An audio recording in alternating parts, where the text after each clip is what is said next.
কয়েক বছর ধরে ইসরায়েলি সেনারা নৃশংস হামলা চালাচ্ছে ফিলিস্তিনি মুসলিম ভাই বোনদের উপর।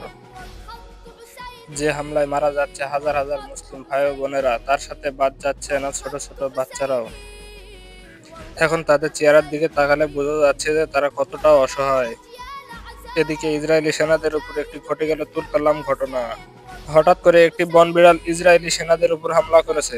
জানা যায় কয়েকটি সেনাকে গুরুতর আহত করেছে এই বিড়াল।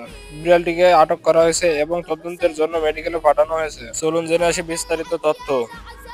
ইসরায়েলি সামরিক ঘাঁটিতে এক বন্য বিড়ালের দেখা মিলে। আচমকা সেই বিড়ালটি ইসরায়েলি সেনাদের উপর ঝাঁপিয়ে পড়ে এবং কয়েকজনকে জখম করে। পরে সেনারা বন্য বিড়ালটিকে ধরে পরীক্ষা নিরীক্ষার জন্য বন্য প্রাণী হাসপাতালে পাঠায়।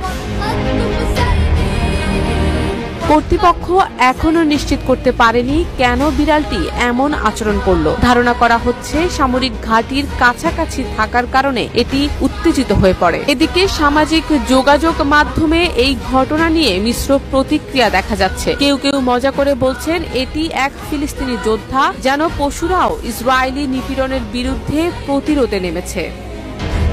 এই বিড়ালটিকে নিয়ে আপনার মতামত কি অবশ্যই কমেন্টে বলে যাবেন।